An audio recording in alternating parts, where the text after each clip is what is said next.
오늘 하나님 말씀 보겠습니다. 하나님의 말씀은 사사기 10장 6절에서 18절까지 말씀입니다. 사사기 10장 6절에서 18절까지 말씀, 마지막 절까지 함께 읽도록 하겠습니다. 함께 읽겠습니다. 시작. 이스라엘 자손이 다시 여호와의 목전에 악을 행하여 바알들과 아스타롯과 아람의 신들과 시돈의 신들과 모압의 신들과 암몬 자손의 신들과 블레셋 사람들의 신들을 섬기고 여호와를 버리고 그를 섬기지 아니하므로 여호와께서 이스라엘에게 진노하사 블레셋 사람들의 손과 암몬 자손의 손에 그들을 파심해 그 해에 그들이 요단강 저쪽 길르앗 있는 앗에 있는 아모리 족속의 땅에 있는 모든 이스라엘 자손을 쳤으며 18해 동안 억압하였더라. 암몬 자손이 또 요단을 건너서 유다와 베냐민과 에브라임 족속과 싸움으로 이스라엘의 곤고가 심하였더라. 이스라엘 자손이 여호와께 부르짖어 이르되 우리 하나님을 버리고 바알들을 섬김으로 주께 범죄하였나이다 하니 여호와께서 이스라엘 자손에게 이르시되 내가 애굽 사람과 아모리 사람과 암몬 자손과 블레셋 사람에게서 너희를 구원하지 아니하였느냐? 또 시돈 사람과 아말렉 사람과 마온 사람이 너희를 압제할 때 너희가 내게 부르짖음으로 내가 너희를 그들의 손에서 구원하였거늘 너희가 나를 버리고 다른 신들을 섬기니 그러므로 내가 다시는 너희를 구원하지 아니하리라. 가서 너희가 택한 신들에게 부르짖어 너희의 환난 때에 그들이 너희를 구원하게 하라 하신지라. 이스라엘 자손이 여호와께 여쭈되 우리가 범죄하였사오니 주께서 보시기에 좋은 대로 우리에게 행하시려니와 오직 주께 구하옵나니 오늘 우리를 건져내옵소서 하고 자기 가운데서 이방 신들을 제하여 버리고 여호와를 섬김에 여호와께서 이스라엘의 곤고로 말미암아 마음이 근심하시니라. 그때 암몬 자손이 모여서 길르앗에 진을 쳤으므로 이스라엘 자손도 모여서 미스바에 진을 치고 길르앗 백성과 방백들이 서로 이르되 누가 먼저 나가서 암몬 자손과 싸움을 시작하랴. 그가 길르앗 모든 주민의 머리가 되리라 하니라. 아멘. 오늘은 함께 읽은 말씀 중심으로 하나님의 징계는 어떻게 내려지는가라는 주제로 말씀의 은혜를 함께 나누겠습니다. 하나님의 영이 떠난 기드온 이후의 사사기 역사는 어둠의 역사가 계속되었습니다. 하나님의 영이 떠난 기드온은 정치적인 연합으로 힘을 길렀고 이로 인하여 자신이 이스라엘을 다스리는 왕과 같은 존재라고 생각했고 실제로 왕과 같은 권세를 누리며 살았습니다. 이렇게 왕과 같은 권세를 누리며 사는 기드온의 아들로 자란 아비멜렉은 기드온이 죽게 되자 실제로 이스라엘의 왕이 되고자 했습니다. 그러므로 세겜 족속과 연합하는 힘을 길러서 아버지처럼 세겜 족속과 연합하는 정치적인 힘을 길러서 자기 형제들을 다 죽이는 악한 만행을 서슴없이 저질렀고 자칭 기드온의 후계자로서 이스라엘을 다스리는 왕이 되었습니다. 하지만 이렇게 스스로 이스라엘의 왕이 되는 것은 하나님의 역사, 하나님의 뜻이 아니었습니다. 스스로 왕이 되고자 하는 것은 힘을 길러 자신에게 대적하는 모든 사람을 다 죽이는 악한 전쟁을 끊임없이 벌여야 하는 어둠에 사로잡힌 인간의 역사일 뿐입니다. 그리고 이런 인간의 역사에서 왕으로 산다는 것은 힘을 가진 누군가에게 또다시 왕의 자리에 대한 도전을 끊임없이 받아야 하는 고단한 삶이었습니다. 결국 스스로 왕이 된 아비멜렉도 새롭게 힘을 가진 가알이라는 사람에게 이 왕의 자리에 대한 위협을 받게 되었고 그와 전쟁을 벌이다가 어느 여인이 던진 맷돌 윗짝에 머리가 깨어 죽고 말았다고 어둠과 악에 속한 비극적인 인간의 역사에 대한 종말을 성경이 증언하고 있습니다. 사사기가 한결같이 주장하는 것은 시온 공동체에 속한 하나님의 백성이라면 빛의 자녀로서 빛의 역사를 추구해야 한다는 것입니다. 빛의 역사는 하나님의 영에 속한 하나님의 사람으로서 항상 하나님의 뜻을 묻고 그 뜻에 순종하는 삶으로 하나님의 역사를 이루어야 하는 것입니다. 그런데 안타깝게도 이런 이스라엘 가운데 하나님의 영이 떠났기 때문에 하나님의 뜻이 아닌 저마다 자기 뜻에 옳은 대로 행하는 삶으로서 악을 행하고 이로 인한 어둠의 역사로 가득했다는 것입니다. 그러므로 오늘 본문 6절을 보시면 이렇게 하나님의 영이 떠난 이스라엘이 또다시 악을 행하게 되었고 이로 인한 어둠의 역사를 살게 되었다라고 증거하고 있습니다. 이스라엘 자손이 다시 여호와의 목전에 악을 행하여 바알들과 아스타롯과 아람 신들과 시돈의 신들과 모압의 신들과 암몬 자손의 신들과 블레셋 사람들의 신들을 섬기고 여호와를 버리고 그를 섬기지 아니하므로 이스라엘의 12지파들이 하나같이 그 중에 하나님을 제대로 섬기는 사람들이 없고 온 지파가 그 지파와 연결된 이방 민족의 신들을 섬기고 그들과 함께하는 이방 문화 속에서 점점 악이 그리고 어둠이 가득한 삶을 살게 되었다는 것입니다. 사랑하는 여러분, 이렇게 또다시 어둠으로 가득한 이스라엘을 어떻게 해야 할까요? 하나님께서 이스라엘을 선민으로 삼으셨다는 것은 언제나 시온 공동체인 이스라엘을 통해서 어둠의 세상을 향한 하나님의 자녀로서의 빛의 역사가 일어나기를 원하셨기 때문이었습니다. 그런데 이런 이스라엘 가운데 어둠만이 가득합니다. 어둠의 세상을 향한 하나님의 빛의 역사를 전혀 보여주지 못하고 일으키지 못하고 있다는 말입니다. 이런 이스라엘을 어떻게 해야 할까요?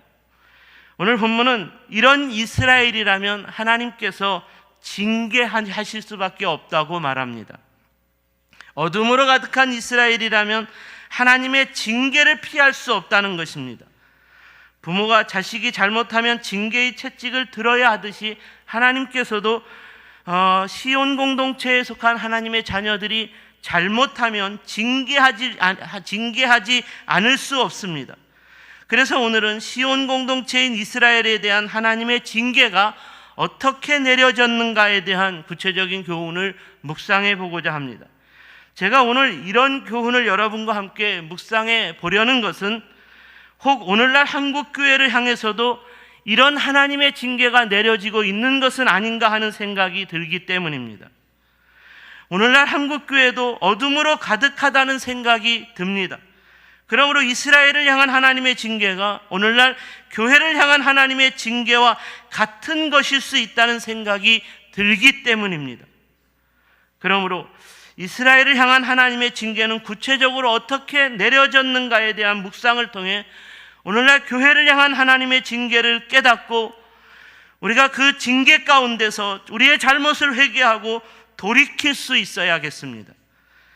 그렇다면 이스라엘을 향한 하나님의 징계는 어떻게 내려진 것일까요?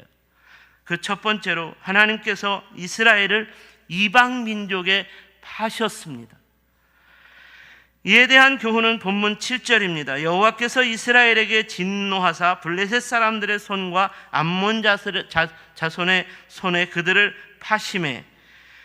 여기서 우리가 주목해야 하는 표현은 하나님께서 이스라엘을 파셨다는 것입니다. 그렇다면 어떻게 하나님께서 이스라엘을 이방 민족에게 파셨다는 것일까요? 여기서 파셨다라는 말은 더 이상 이스라엘을 하나님의 보호하심 아래 두지 않았다는 말입니다. 하나님께서 강한 이방 민족 가운데서 이스라엘을 향한 하나님의 보호하심을 손길을 거두셨다는 것입니다. 하나님께서 이스라엘 백성을 보호하시던 손길을 거두심으로 그냥 방임하셨다는 말입니다. 이렇게 방임하면 어떤 일이 벌어지는 것일까요? 이스라엘이 강한 이방 민족의 침략을 받게 되고 그러므로 말미암아 이방 민족으로부터 강한 압제를 받는 가운데 고난을 받게 됩니다. 가장 힘이 강한 이방 민족들이 이스라엘로 쳐들어와서 압제하고 이스라엘 민족을 종으로 삼게 됩니다. 강한 나라의 압박과 그들의 종으로 살게 되는 삶이 얼마나 피곤하고 고된 삶인가에 대해서는 과거 우리나라의 역사를 통해서도 우리가 수없이 경험해 본 삶이었습니다. 그러니까 오늘 본문에서 하나님께서 강한 이방 민족에게 이스라엘을 파셨다는 것은 모든 나라와 민족의 흥망성쇠의 역사를 주관하시는 분은 하나님이시라는 것이고, 이런 하나님의 역사 속에서 이스라엘을 방임함으로써 이방 민족의 강한 압제 아래 두셨다는 것은 이스라엘을 향한 하나님의 징계가 내려진 것이라는 말입니다. 사랑하는 여러분, 오늘날에도 우리나라를 둘러싸고 있는 강력한 열강들의 위협이 얼마나 강합니까? 미국과 일본, 중국과 러시아, 그리고 핵무기를 만들어 동족을 위협하는 북한과 같은 나라들의 틈바구니 속에서 만약 하나님께서 우리나라를 향한 보호하심의 손길을 거두신다면, 만약 하나님께서 우리나라를 방임하심으로써 열강들에게 팔아버리신다면 어떻게 되겠습니까? 오늘은 이런 차원에서 왜 하나님께서는 이스라엘을 이방 민족에게 파셨는가를 생각해 보아야겠습니다. 그것은 바로 이스라엘 스스로가 하나님의 보호하심과 인도하심의 구원 역사를 불신했기 때문입니다. 이스라엘이 하나님께서 천사의 불칼과 화염검으로 모든 나라와 민족의 역사를 주관하시는 분이라는 것을 잊어버렸기 때문입니다. 사랑하는 여러분, 제 아무리 강한 열강의 위협 속에서도 하나님께서 우리나라를 보호하여 주시고 지켜주신다는 하나님의 구원 역사를 믿는 하나님의 사람들의 기도가 멈추어지지 않는다면 우리나라는 안전하고 평안하게 되는 줄로 믿습니다. 제 아무리 강한 나라와 민족이더라도 하나님께서 불칼과 화염검으로 다스리시는 하나님의 구원 역사를 거스를 수는 없습니다. 그러므로 시온 공동체인 이스라엘이 이방 민족에게 팔림을 당해 억압 가운데 있게 되었다면 이것은 하나님께 대한 불신에 빠진 이스라엘을 향한 하나님의 징계임을 깨닫고 속히 돌이켜야 한다는 것입니다. 오직 하나님께서 모든 나라와 민족의 역사를 주관하시는 분이라는 믿음으로 하나님의 구원 역사를 기대하며 하나님의 구원을 위해 부르짖어야 했다는 말입니다. 사사기 처음 시작을 보면 바로 이런 차원에서 하나님의 징계를 당해 이방 민족에게 팔린 것이라고 생각하고 깨닫게 된 이스라엘이 속히 돌이켜 다시 하나님의 구원을 찾고 부르짖었다고 했습니다. 그래서 하나님께서 이스라엘을 다시 구원해 주셨다고 했습니다. 그런데 시간이 지나면서 이스라엘이 하나님을 찾고 돌아오는 시간들이 점점 길어집니다. 그래서 오늘 본문을 보시면 이스라엘이 하나님을 파셨음에도 불구하고 18년 동안 하나님을 찾지 않았다고 말하고 있습니다. 8절 말씀을 보시면 그 해에 그들이 요단강 저쪽 길르앗에 있는 아모리 족속 땅에 있는 모든 이스라엘 자손을 쳤으며 18해 동안 억압하였더라. 이 말씀에서 이스라엘이 18년을 억압당했다는 것은 18년 동안 하나님을 찾지 않았다는 말입니다. 사사기를 보시면 이후로 이스라엘이 하나님을 찾지 않는 기간이 점점 늘어나는 것을 증거하고 있습니다. 그래서 사사기 13장 1절을 보시면 무려 40년 동안 이방 민족 블레셋의 억압을 당하면서도 이스라엘이 하나님을 찾지 않았고 하나님 앞으로 나아가지 않았다라고 고발하고 있습니다. 이는 이스라엘이 그만큼 하나님 앞에서 악과 어두움의 죄악에 무감각해진 것이고 교만해진 것입니다. 사랑하는 여러분, 혹 오늘날 한국교회가 세상 가운데서 어려움을 당하는 것도 이와 같은 영적 무감각과 교만에 빠져 있기 때문은 아닐까요?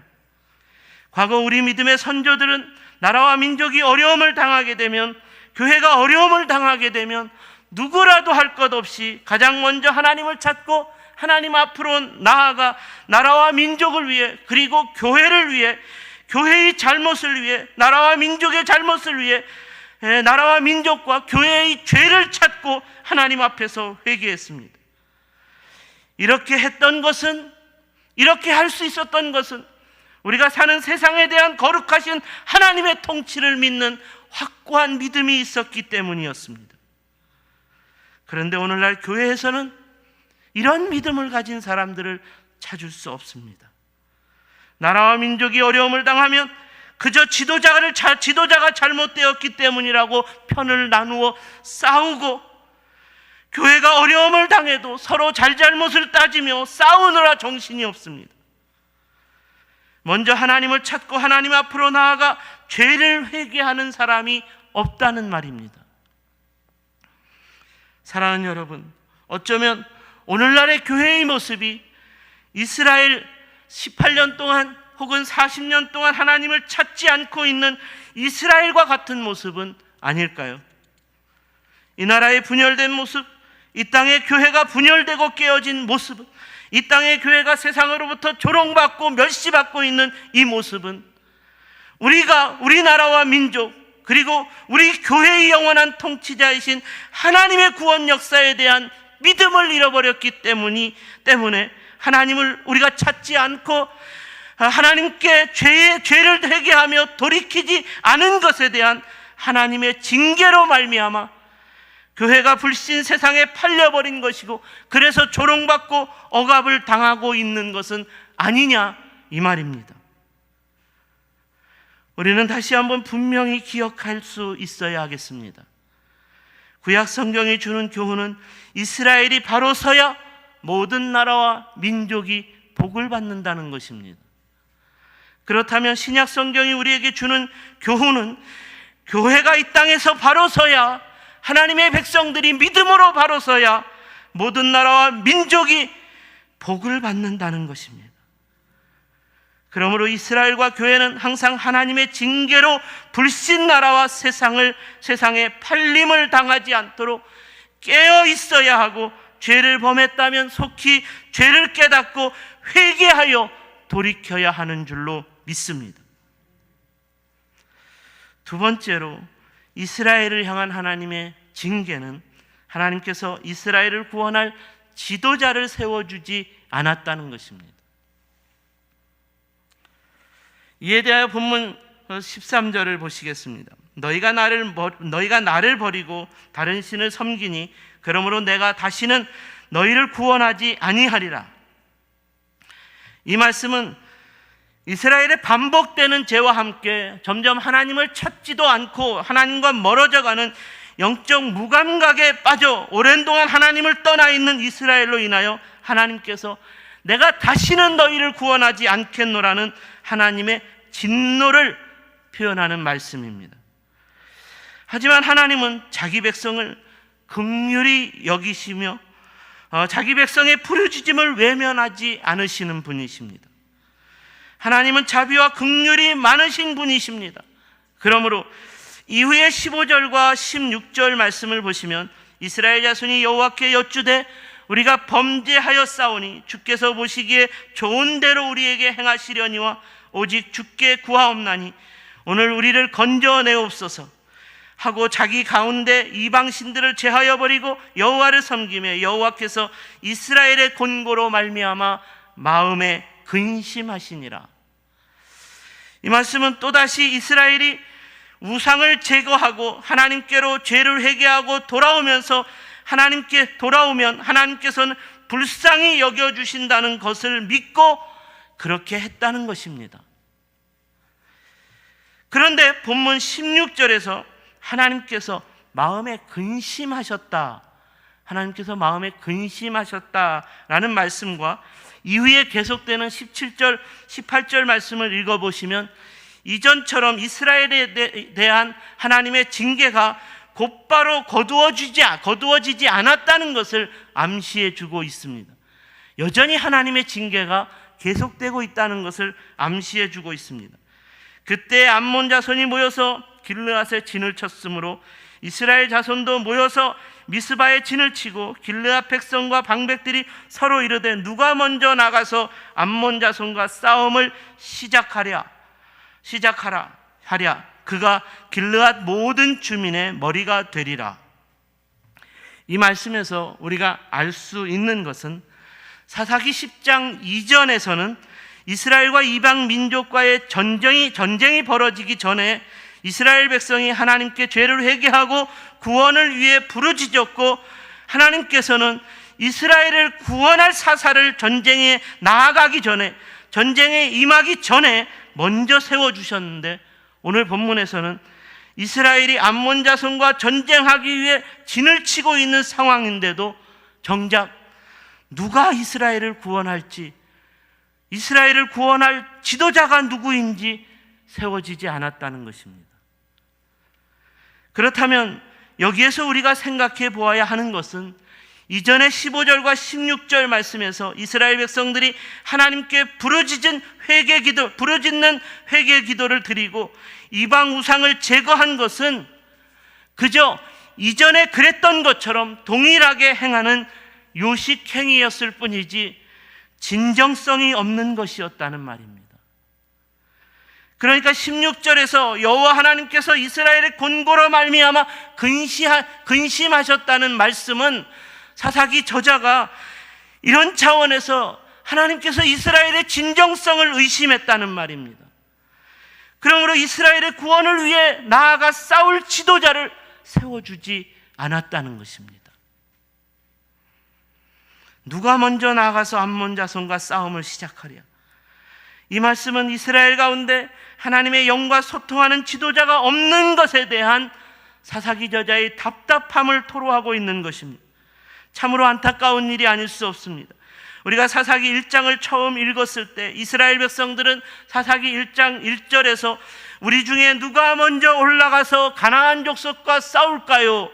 라고 하나님께 물었을 때 하나님께서 유다가 올라가 싸우라, 내가 이 땅을 그의 손에 넘겨주었노라는 하나님의 영적인 소통을 이루었다는 것을 분명히 증거하고 있습니다.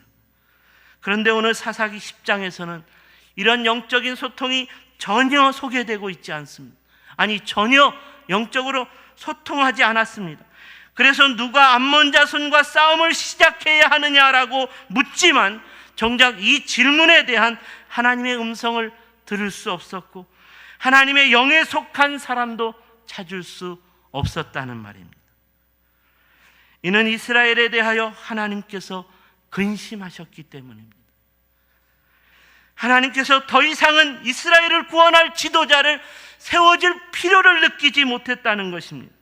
또다시 이스라엘을 구원할 지도자를 세워준다고 해서 이스라엘이 온전하게 하나님 뜻에 합한 그런 나라로, 민족으로 세워질 것이라 기대할 수 없었다는 말입니다. 사랑하는 여러분, 저는 이 말씀을 묵상하면서 어쩌면 오늘날 교회 가운데에서도 하나님의 영에 속한 사람을 찾을 수 없고, 이로 인하여 누가 먼저 나가서 사단과 싸워야 할까요? 이에 대한 질문에 아무런 응답도 들을 수 없는 암울한 영적 현실이 아닐까 하는 생각이 들었습니다. 우리가 하나님께 부르짖는 기도와 우리가 하나님께 결단하는 기도까지도 하나님께서는 다 들으시지만, 너희의 기도는 항상 입으로만 부르짖는 기도이구나, 너희의 기도는 항상 나를 근심하게 하는 기도라고 말씀하시지 않을까 하는 생각이 든다는 것입니다. 누가 먼저 나아가 이 싸움을 싸워야 할까요? 오늘 이 도전의 말씀 앞에서 하나님의 영에 속한 사람으로서 하나님의 음성을 듣고 순종하며 나아갈 수 있는 하나님의 사람이 필요하다는 말입니다. 사단과의 영적 싸움을 싸울 하나님의 사람이 하나도 없다는 것은 이미 교회를 향한 하나님의 징계가 내려져 있는 것입니다. 사사기 1장의 빛의 역사는 항상 하나님의 영에 속하여 먼저 하나님의 음성을 들음으로써 이스라엘의 영적 전쟁을 위해 부름을 받고 준비된 하나님의 사람을 통해 시작된 하나님의 구원 역사를 증거하고 있습니다. 그렇다면 신약의 교회 역사 속에서도 이러한 하나님의 영에 속하여 하나님의 음성을 듣고 먼저 교회를 통한 사단과의 영적 전쟁을 벌일 준비가 된 하나님의 사람들이 계속 일어나야 하는 줄로 믿습니다. 안타까운 것은 오늘날 교회 가운데 이런 영적 지도자가 점점 사라지고 있다는 것입니다. 하나님의 영에 속하여 하나님의 음성을 듣고 사단과의 영적 싸움을 싸워야 하는 하나님의 사람들이 점점 사라지고 있다는 것입니다. 매년마다 선지학교인 신학교에 들어가려고 하는 하나님의 사람들이 점점 줄어들고 있습니다. 작년에 그리고 올해도 여전히 신학교는 미달이 되고 있습니다. 저는 바로 이것이 오늘날 한국교회의 영적 현실이라고 생각됩니다. 오늘날 한국교회 가운데 어쩌면 하나님의 징계가 이미 내려지고 있다는 생각이 든다는 것입니다. 누가 먼저 나가 사단과의 싸움을 싸워야 할까요? 혹 이 말이 앞으로 10년 후에 혹은 20년 후에 우리 자녀들이 섬기는 교회를 통해 영적인 목자를 전혀 찾을 수 없고 그래서 토로하는 고백이 되지 않을까 염려스럽습니다. 사랑하는 여러분, 오늘 우리는 하나님의 징계를 두려워해야 합니다. 오늘날 교회 가운데 내려지고 있는 하나님의 징계로 인하여 우리 안에 두렵고 떨림의 영적 각성이 일어나야 합니다. 우리가 우리 자녀들을 세상에서 성공자로 살게 하느라 하나님의 영에 속한 자로 하나님의 구원의 역사를 위한 하나님의 사람으로 길러내지 못하고 있는 죄를 회개해야 합니다. 그러므로 다시 한번 우리 자녀들이 하나님의 영을 사모하며 항상 하나님의 영에 속한 자로서 어두운 세상에 거룩한 빛을 비추는 빛의 자녀로 살아갈 수 있도록 가르치고 도전할 수 있어야 하겠습니다. 하나님의 영에 속한 사람을 찾고 부르시는 하나님의 음성 앞에서 순종하며 예 주님 저에게 말씀하십시오. 제가 나아가겠습니다. 제가 싸우겠습니다 라고 담대하게 결단할 수 있도록 우리 자녀들을 가르쳐야 하겠습니다. 그러므로 하나님께서 교회를 위해 세워야 할 지도자를 찾지 못해 근심하게 만드는 일이 없어야겠습니다. 하나님께서 교회를 징계하기 위해 지도자를 세우지 않는 불행한 교회 역사가 계속되지 말아야겠습니다. 바라기는 하나님의 자녀인 저와 여러분이 항상 하나님을 찾고 하나님의 영을 사모하며 어둡고 악한 세상에 거룩한 빛을 비추는 하나님의 구원 역사에 순종함으로써 항상 신실한 영적 지도자로 부름을 받고 사용되는 매일매일의 성령 충만한 교회 역사가 저와 여러분의 세종샘 교회를 통해서 계속될 수 있기를 주님의 이름으로 축원합니다. 기도하겠습니다.